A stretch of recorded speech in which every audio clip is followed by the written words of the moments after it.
Bonjour, je suis Sylvie Lucas, donc je me présente.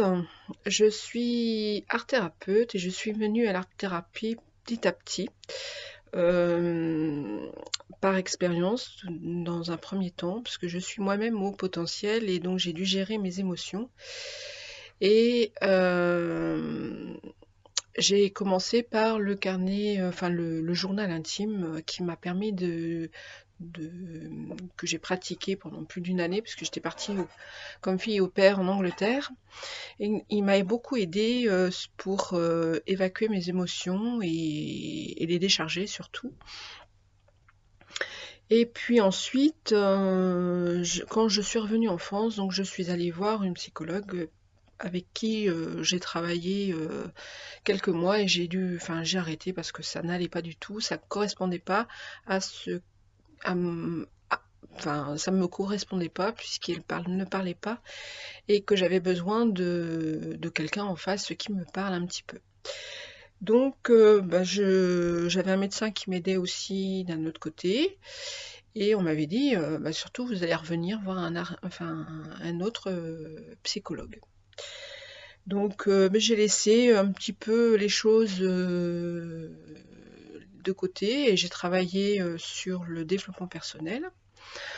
Avec ce développement personnel, on m'a mis aussi des livres sur l'art thérapie, puisque je peignais moi-même.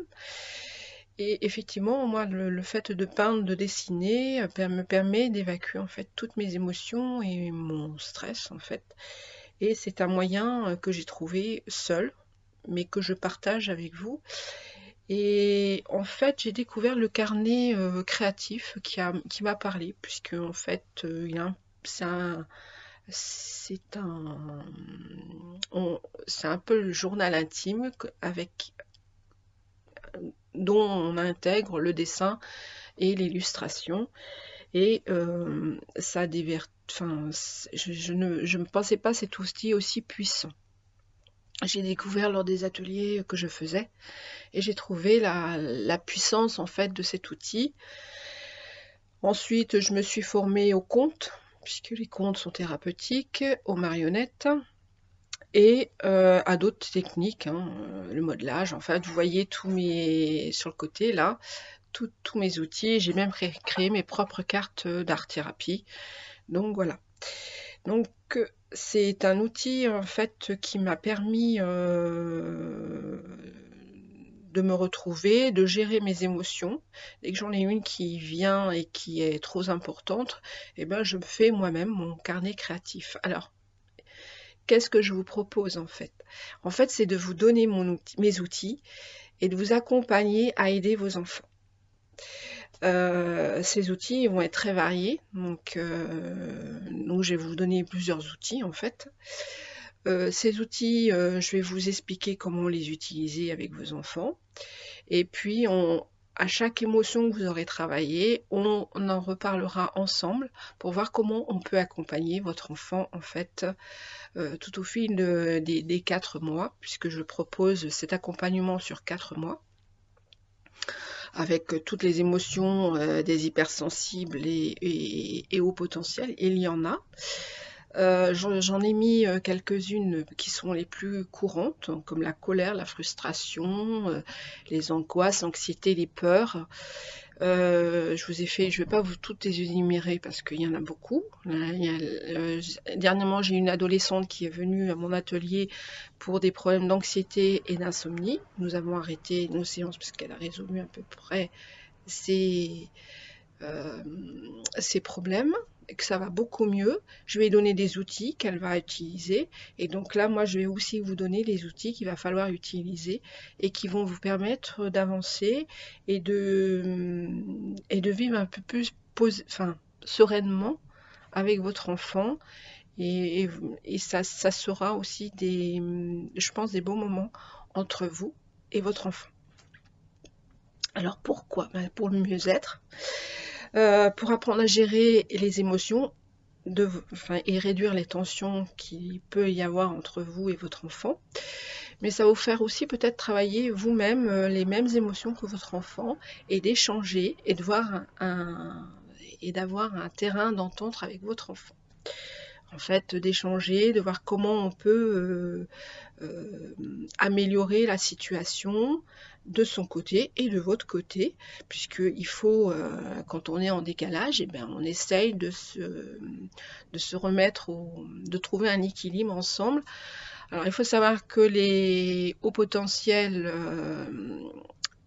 et hypersensibles ont les émotions qui sont exacerbées, donc qui sont multipliées par 3. Donc, il faut aussi entendre ça. Et puis, ces émotions, il faut aussi qu'on arrive à les travailler ensemble, en fait. Qu'on comprenne que voilà, il y a des choses qui peuvent la lumière, elle peut être trop agressive, par exemple, et le bruit peut être trop fort, donc faut trouver un juste milieu. Ça peut être, moi c'était avec la vinaigrette à table, je supporte pas la vinaigrette. Tous les jours il y avait de la salade, il fallait passer la vinaigrette, je passais mon bras très loin pour pas avoir, et c'était désagréable parce que ça me gâchait mon dessert. Ça peut être ça en fait, hein. Donc c'est des petites choses qu'il va falloir trouver en commun pour que tout se passe le mieux possible. Et donc avoir un échange avec votre enfant. Et puis il faut savoir aussi que ces enfants, ils ont besoin de créer. Donc c'est un outil qui permet de créer. Donc il va se sentir mieux en créant. Et puis c'est un aspect très ludique. Donc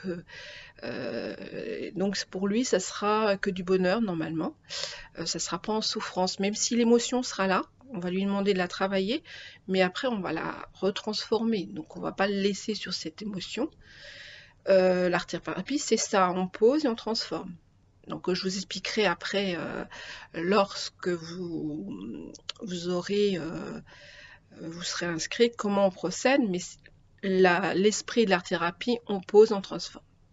Donc vous n'êtes pas seul, et puis moi je suis après derrière, s'il y a encore d'autres choses à travailler, on les travaillera en fonction de ce que votre enfant aura donc fait. Et puis je vous présente ma petite touche personnelle, ça sera avec ma petite marionnette qui sera Fripounette, hein, et avec qui vous verrez comment je travaillerai avec vos enfants avec Fripounette. Voilà.